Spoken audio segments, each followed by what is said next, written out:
enough to perfect that if Jesus wrote you a letter, he'd have nothing good but good to say about you, because we know he wrote it to at least 2 out of 7. Unfortunately, most churches are kind of like Ephesus. We've got some good, we've got some bad, we've got some stuff to straighten out, and we've got some good things to keep on keeping on with. But the church in Smyrna was a little bit different. It doesn't really have anything bad. Now, we've already been to Ephesus. We are going up the road now to Smyrna. And Smyrna is a unique place. It was a town of about 100,000 is what they estimate back in the day. And the thing it was most known for was its agora. Now you say, agora, what? Marketplace. It was the ancient agora was the precursor of the modern day mall. And the agora in Smyrna was an absolutely fascinating place. Now you can see here, this is the bottom level. And inside this, in those bottom areas, was where merchants had their stores. Then on top of those arches, and going out in front of the colonnade, was another set of stores that was ground level. And believe it or not, on top of the colonnade, they had a 3rd story of stores. So it was a 3-tiered market. And you say, well, who was in the bottom ones? Probably the people who couldn't afford the top ones, wasn't real good on ventilation and lighting, And this, unfortunately, you can kind of see some of it. That's some of the stonework that adorned the whole thing. The Greeks and the Romans, when you realize it was all done by hand and yet it was that precise over and over again, absolutely tremendous. But the agora was the main thing they were known for. And that is the colonnade, and going out in front of that was a huge open area for people to sell their wares and stuff. But that was the main thing that Smyrna was known for. You say, no, not really idolatry the way it was in Ephesus, but as we look at some of the words of what's going on with this church, you'll see that idolatry was a continual issue. There we go. All right, back me up. There we go. Thank you, Caleb. And so as we come to our text, we are in chapter 2 and verse 8 of Revelation. It says, "And to the angel of the church in Smyrna write, These things says the first and the last, who was dead and came to life."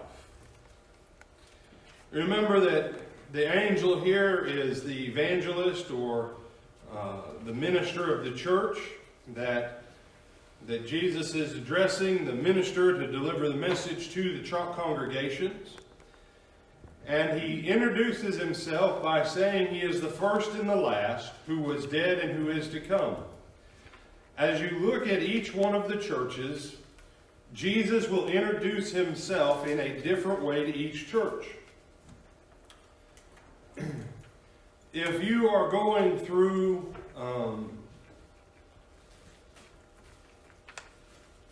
a hard time, what you might need is different than someone else who's going through a decent time. And so when you look back over to chapter 2 and verse 1, when he talks to Ephesus, he says, "He who holds the 7 stars in his right hand, who walks in the midst of the 7 golden lampstands," that picture Jesus with this whole region symbolically in his hand.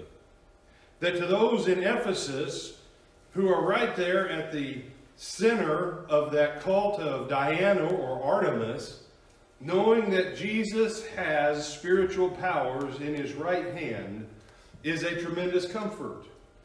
When you're surrounded by idolatry on every side, to know that your God has you and all of your brothers and sisters in his hand and in the hand of his power, that's a comforting thing to you.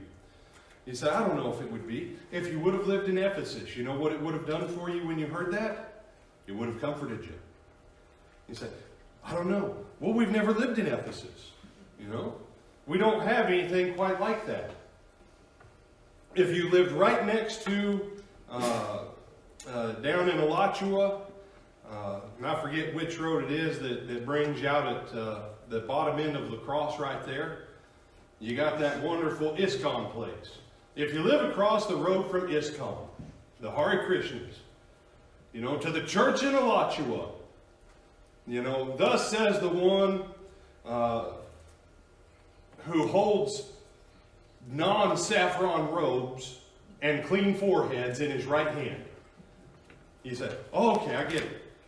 They would have understood that. To these people, the first and the last, Jesus is there before, Jesus will be there after.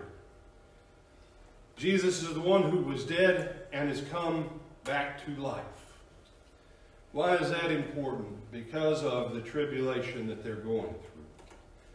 He says to them, verse 9, I know your works. I know your works. You will see time and again Jesus judges churches by their works. If a church does not have works, a church is in trouble. Now we can have good works or we can have bad works, or worst of all, we can have no works.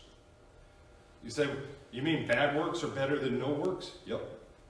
Oh, absolutely. Back in the day when I used to fire chief, got to a scene one time and my guys had done nothing. And I got there and I said, do this, do this, do this, do this. And afterward, when we debriefed, I said, why did you do nothing? They said, we were afraid to make the wrong decision, Chief. I said, make a decision, put something in motion, and I said, and if it all starts to go haywire, adjust. I said, but if you stand and do nothing, there's nothing to fix, and you know the outcome of a house fire if you stand there and do nothing, right, guys? They go, well, yeah, Chief. I said, then do something. I said, and if we still lose the house, I said, at least we went down in style, looking like we were giving our best. I said, but never, ever choose to do nothing. A bad decision with an action that's not making it better is still better than no decision doing nothing. Because at least a bad decision can be corrected and the course can be changed. And Jesus is looking in his churches, and one of the first things he wants to see is, what are our works? What are our works? And then he says, I know your tribulation and your poverty, but you are rich. And I know the blasphemy of those who say they are Jews and are not, but they are a synagogue of Satan. Do not fear any of those things which you are about to suffer. Indeed, the devil is about to throw some of you into prison, that you might be tested, and you will have tribulation 10 days. Be faithful until death, and I will give you the crown of life. He who has an ear, let him hear what the Spirit says to the churches. He who overcomes shall not be hurt by the second death. And so as we go back to verse 9, I know your tribulation. This word for tribulation was a word that the Romans were very fond of using, a method to extract information from people that they wanted to give them information.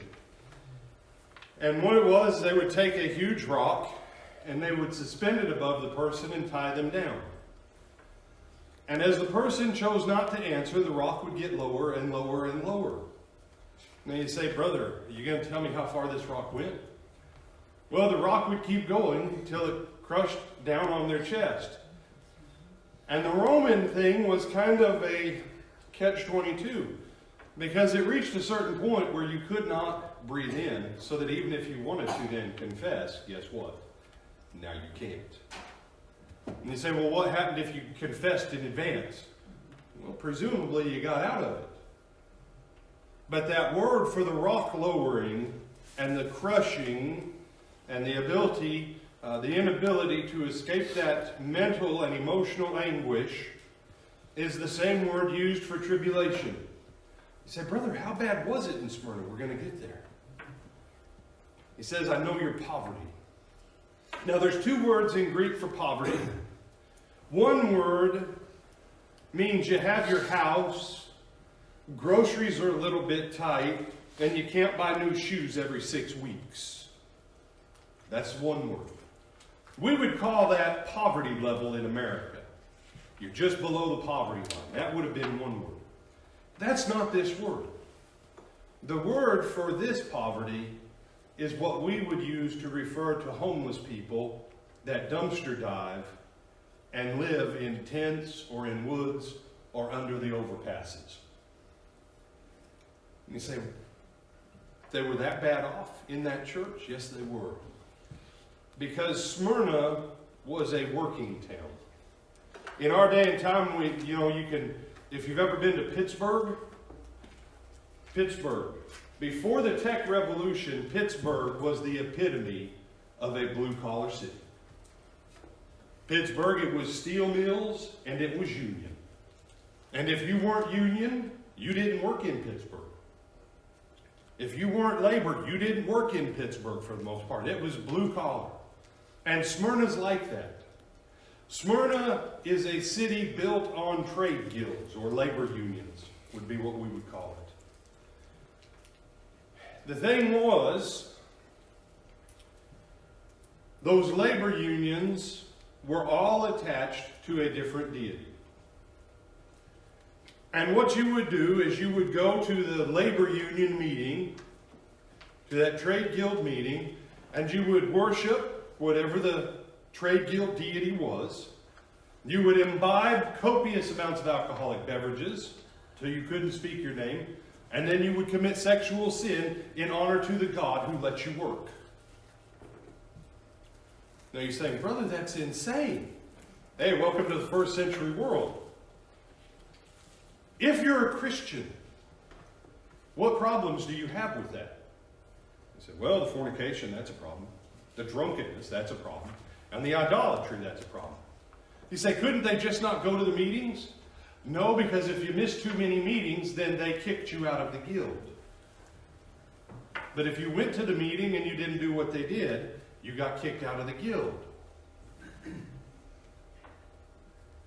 And not having jobs, and not being part of the guild, and refusing to worship the gods and engage in all of the sin, they had no money because they had no jobs and they couldn't even really afford to go to another town.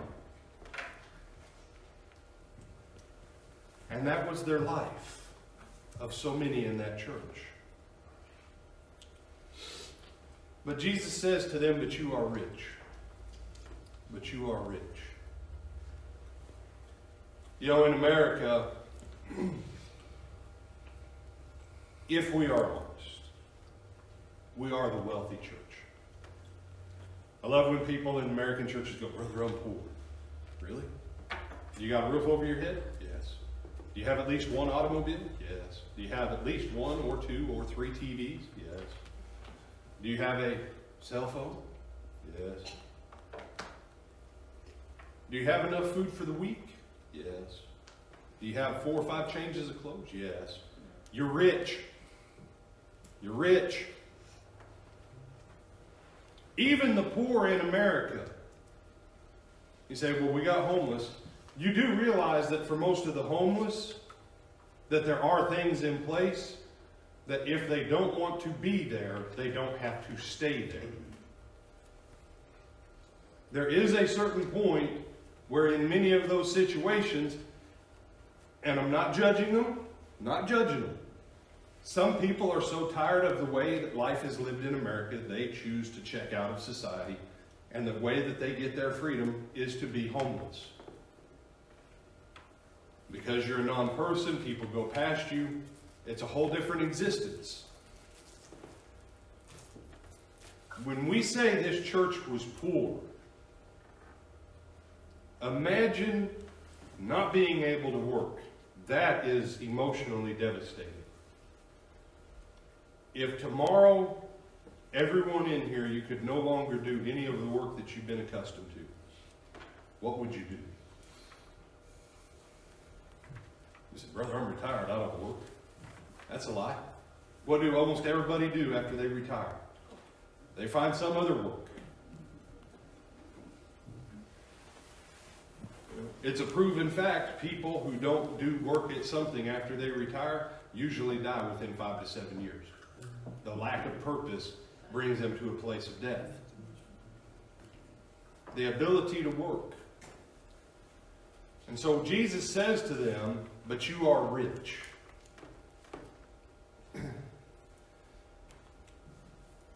where they are spiritually as a church. This word for rich, if you've heard the famed stories of King Midas, in ancient Greek, when Plato described the wealth of Midas and his riches, this was the term that he used for being rich like Midas. Jesus uses the same term and says, this is how you guys are spiritually. Wouldn't it be a beautiful thing if Christ could write to Lake Butler or to any congregation where we've ever worshiped or known people and say, and Jesus were to say to us, y'all are rich. In things spiritual, you are in abundance. You say, well, that's good that they're spiritually in abundance, brother. But they were having a hard time, yes. And their hard time got worse. You say, it got worse, yes. And I know those blasphemy of those who say they are Jews and are not, but are a synagogue of Satan. When the Christian faith first started out, freedom of religion was allowed in the Roman Empire up to a point. If Christianity had already existed when the Romans conquered Judea, Christianity would have been a legal religion. Christianity, though, began after Pompey conquered the regions of Judea. And so initially, up until the time of Nero, the Roman Empire gave Christianity a free pass because they thought it was just another Jewish sect. And the Jews got mad. And they went and they told the Romans, look, this is a completely new religion. It's not Jewish. At which point, then, it became legal to persecute them because now the Christian faith was illegal. Now, because family means a lot more here than it does a lot of other places in America,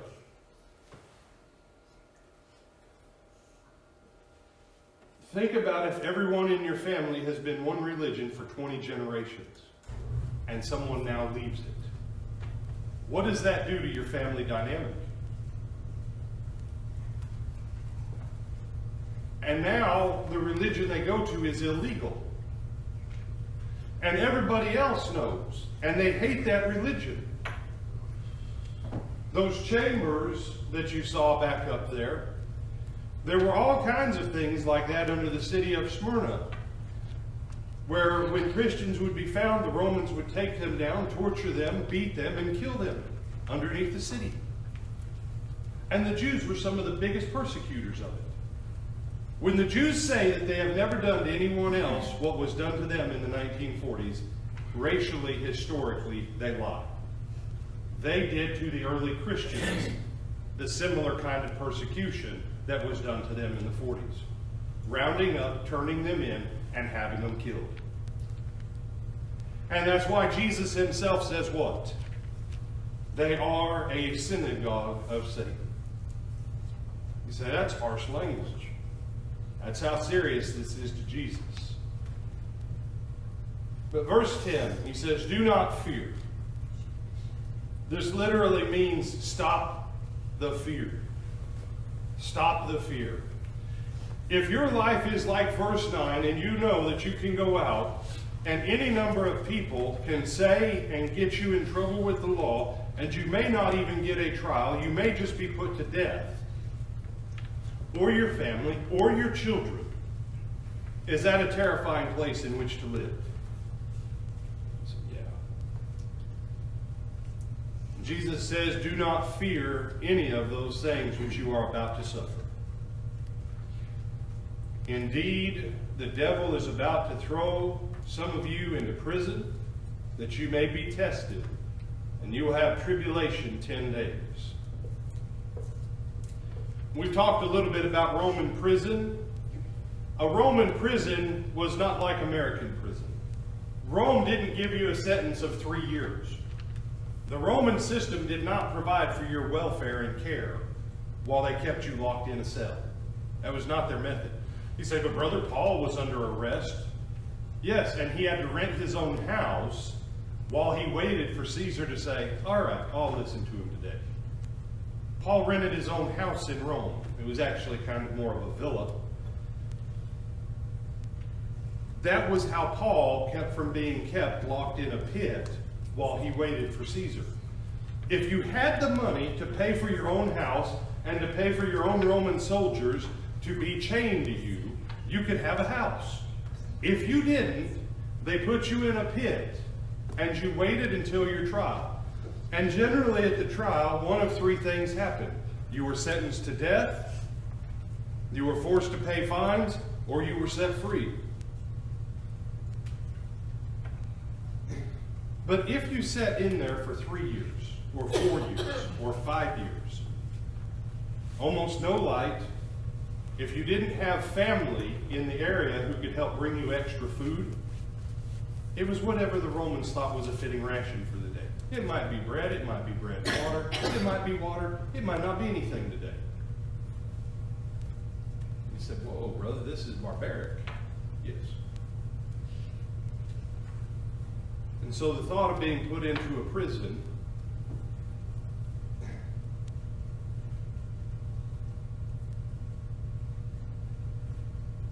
I always laugh whenever someone tells me Joseph was head of the prison in Egypt when Joseph was there. Like that makes it better.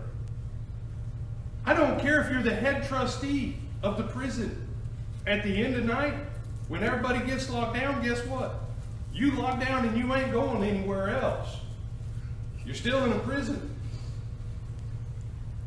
You know, yeah, the Egyptians were kinder 1,600 years, 1,700 years before than the Romans, because the Romans knew it was a financial burden to maintain a prison system.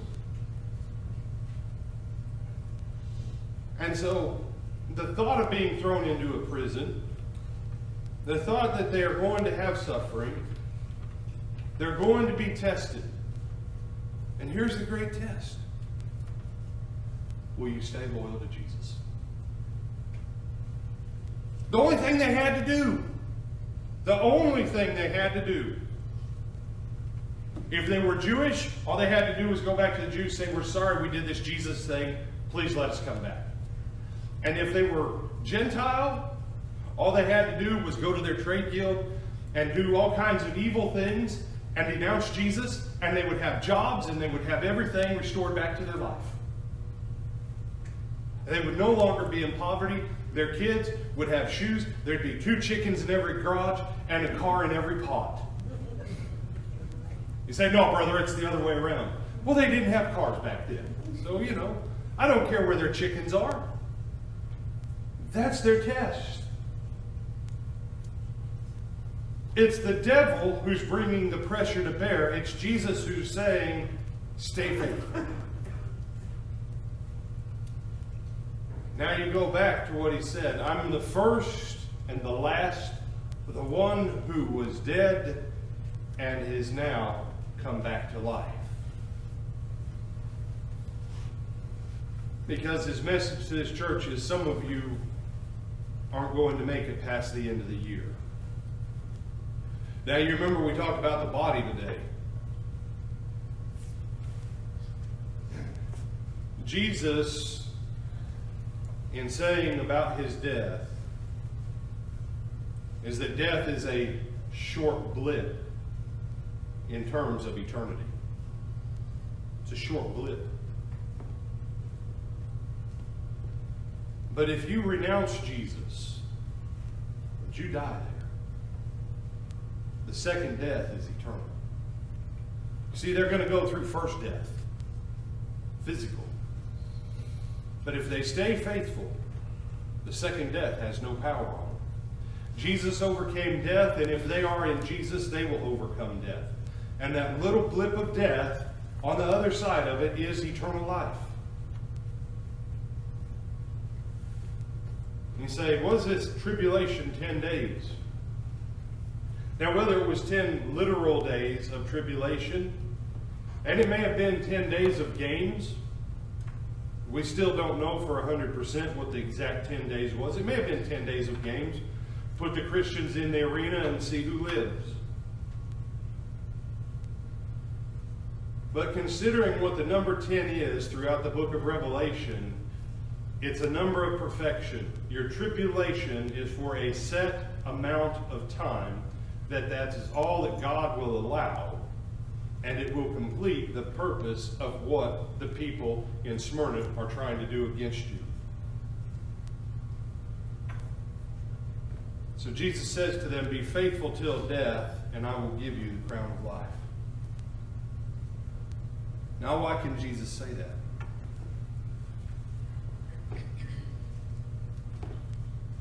You know, I want us to be in perspective on this.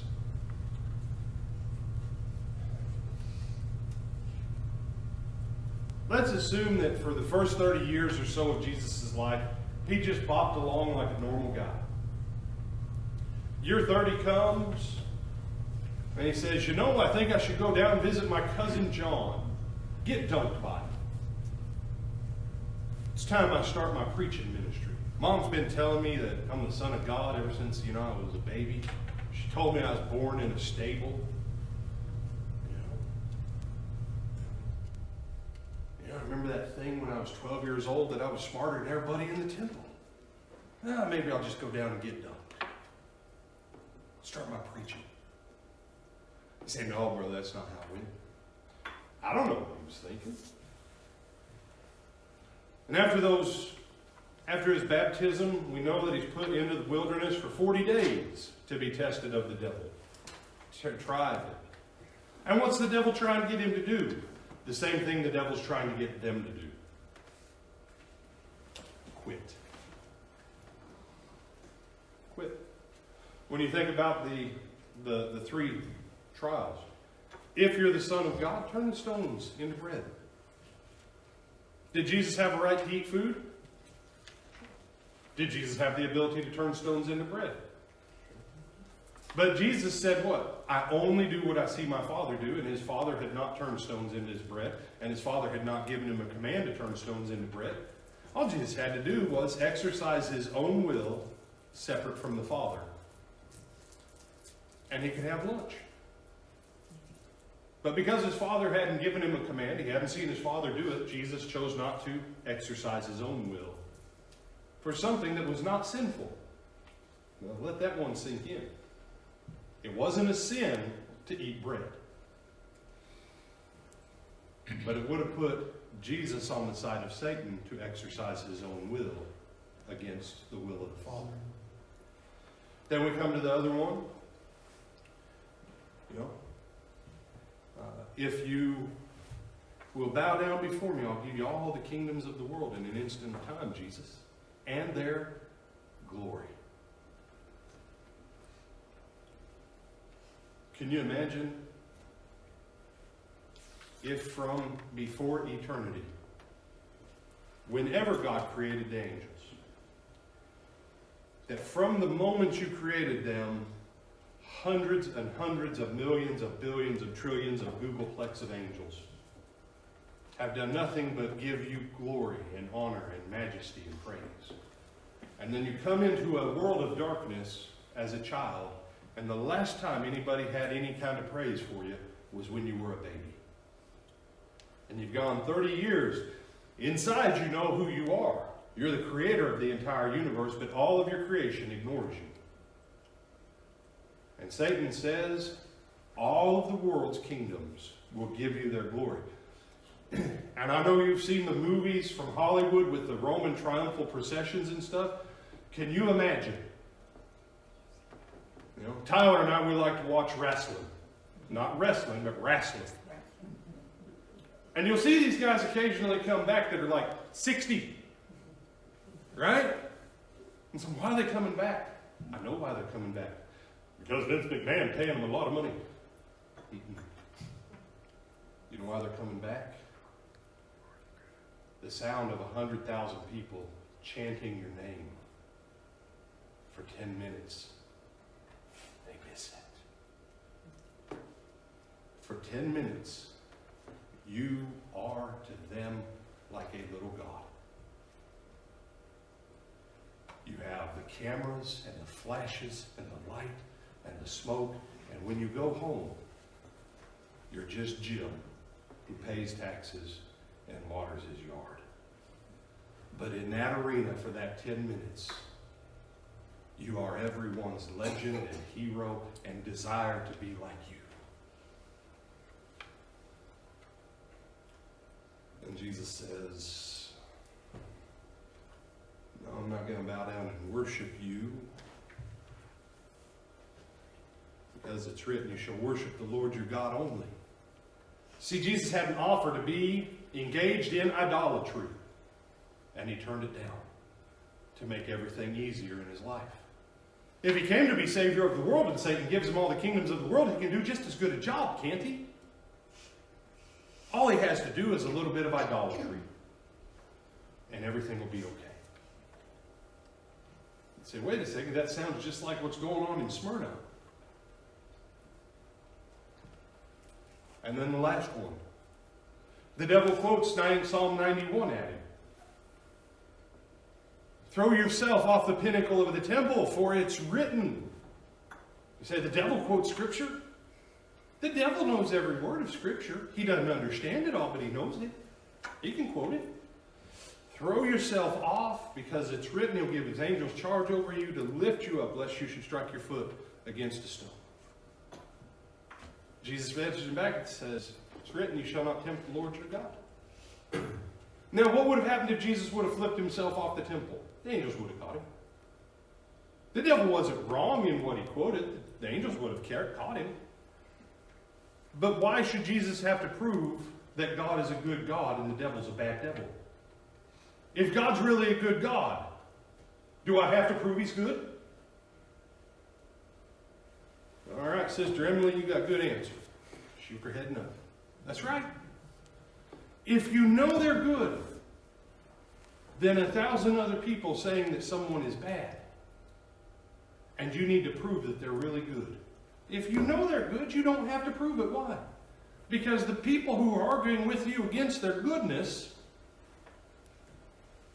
won't believe even if you prove it to them. And so Jesus refuses.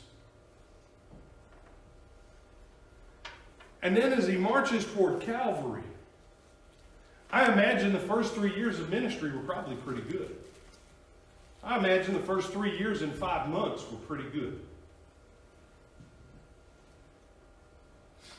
I don't know if any of y'all remember the apple dumpling game. Watched that the other day. Finished watching it. And old Harry Morgan's character, because Don Knotts and Tim Conway, they failed in robbing the bank. He said, report tomorrow out by such and such tree, bring your own rope for hanging at noon. Right? And one of the other guys goes, do you think they're really going to show up for it? He says, if they're dumb enough to show up for us to hang them at noon, they need to be hung.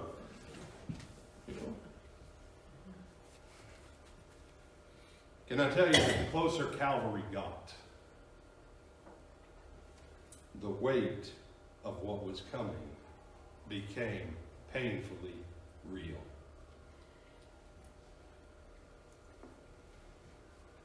And when Jesus says to them, stay faithful, he can say that because he knows, because he wanted to quit. You say, oh no, Jesus didn't want to quit. What do you think? Father, if there's any other way, let this cup pass. Let's not do the crucifixion thing, please. Oh, I don't know if it was really that.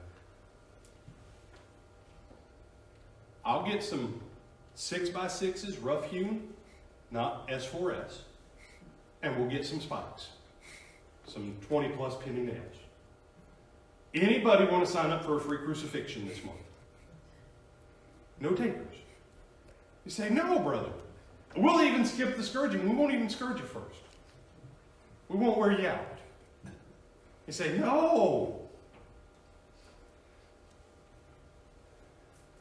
His friends are going to leave him. Loneliness. His friend is going to betray him. You've been betrayed lately? These people have been betrayed. These people have felt the loneliness, the isolation. They've been mocked. You don't get to leave the authorized religions and not get mocked. When you can be grabbed and hauled down underneath into the tunnels and abused, and everybody goes, oh, Come back to our false gods. It'll be okay. They know what it is to be mocked. Oh no, they didn't get a crown of thorns. Most of them didn't get a scourging. Most of them just got a beating and a sword put through them.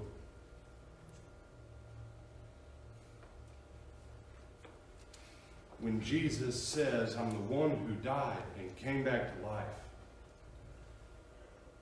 he of all people can say, stay faithful till death, because death is not the final chapter. He showed in the miracles where he raised people from the dead that what we consider to be the closure of every possibility, that it is not always the closure of every possibility. And he tells them, stay faithful. Don't quit. Because on the other side of physical death, and we talked about this morning, on the other side of physical death, what waits for them? The throne room of God. It's not the trade guilds. It's not the abuse. It's not the violence. It's not the rejection. It's not the starvation. It's not the homelessness. It's the throne room of God. And it'll be interesting on the day of judgment for us to see come in front of us on that day all those martyrs from Smyrna. See, first of all, I know we'll see them because they will have order in front of us. Those who died first get raised first. When we get woke up, we'll be like, hey, there's that old badge. You say, what will they look like? I don't know, they'll look like him. We'll be like him, we'll be like he is. But into eternity, with their spiritual bodies, they will bear the marks of their martyrdom. Because in heaven, the marks of their martyrdom are badges of honor. Like a Congressional Medal of Honor is in our society, in heaven, even Jesus retains his wounds as badges of honor. And we'll see them. And we'll know the ones who didn't quit. We'll know the ones that the Lamb will give extra honor to because they sacrificed their lives in a moment of trial and they persevered. So verse 11 says, he who has an ear, let him hear what the Spirit says to the churches. You say, brother, but this isn't our world. How much would it take to change our world to the world of Smyrna? I'm sure in 1914 in Russia, where the Orthodox Church ruled, where the Tsar was a faithful, for lack of a better word, Christian. I'm sure in 1914, they never thought that 4 years later, their churches would either be scraped to the ground or be turned into government buildings, and that a purge of ultimately 50 million would result. I'm sure they didn't think that as a possibility. I'm sure the Germans, when Hitler came in 1932, I'm sure they thought, with the beautiful architecture that was going up, and you go back, Speer and the architecture of the Nazis was absolutely amazing. His public works project's amazing. Had he not gone insane and been a homicidal, sociopathic, psychopathic, crazy man, he'd have probably gone down as the greatest leader of the 20th century. But he didn't. He didn't stop at nice public works projects. He probably would have gotten blasted for making everybody listen to Wagner. But, but all of those people across all religious lines, with the exception of Dietrich Bonhoeffer, and some of you have heard of Dietrich Bonhoeffer. Bonhoeffer was the one guy in Germany, the one voice that said, we have to resist him. We have to resist him. And as the Russians were coming in from the east and the Allies were coming in from the west and Berlin was falling, Hitler wanted to make sure that Bonhoeffer died. Because he was the only voice. But a little bit more than a decade before that, all the churches said, isn't he the greatest thing since sliced bread? And within a few years, every church was draped, not in a cross of Christ, but in the cross of Nazism. How quick can a culture change? Quicker than you think. What's the value of Smyrna? The time to resolve that we are going to be faithful no matter what is always now. You say, but brother, we don't live in that. And that's even more dangerous. And that's even more dangerous. Smyrna was a fantastic church. In the midst of all this persecution, they still kept the works. They still kept the faith. In the midst of all of it, they persevered. The city now is called Izmir in Turkey. But like verse 11 says, he who has an ear, let him hear what the Spirit says to the churches. He who overcomes shall not be hurt by the second